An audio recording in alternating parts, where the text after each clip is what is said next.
CIA Chief John Brennan testifying on Capitol Hill that he saw interactions between the Trump team and Russia, even giving a warning to Russia against interfering in the election. And just breaking tonight, the president may be making his own move in the Russia investigation. Our D.C. Bureau Chief Ross Palumbo is live now on Capitol Hill with more on the breaking details tonight. Ross.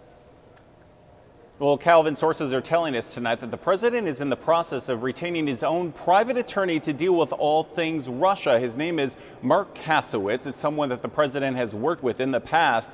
And interestingly enough, Kasowitz also represents the largest state-owned bank in Russia. All this as the investigation into Russia and possible collusion with the Trump campaign was taken to a whole new level today.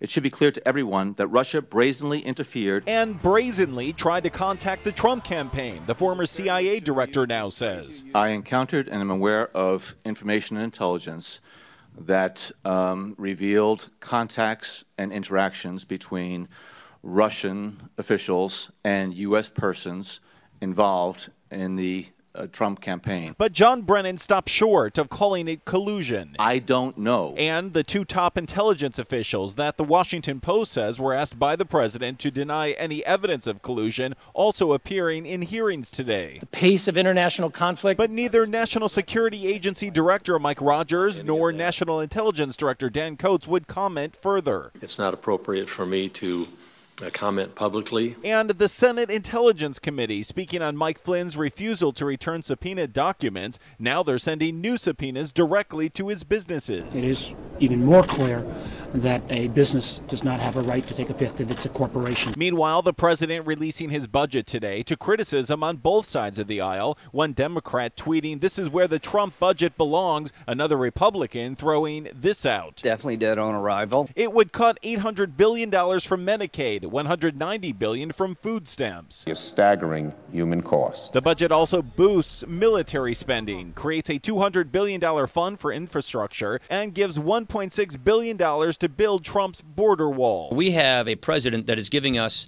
an actual balanced budget plan. It's a plan to boost economic growth. South Florida reaction grew instantly. Debbie Wasserman Schultz saying this budget ignores America's needs and values and should be quickly cast aside. Ileana Ross-Layton tweeting, "The proposed budget takes away from the poor and elderly." Look, yeah, we want to do some climate science, but we're not going to do some of the crazy stuff the previous administration did. All of this as the president spent the day in Israel, meeting with Palestinian President Mahmoud Abbas in Bethlehem. I extend my hand to you to be your partner.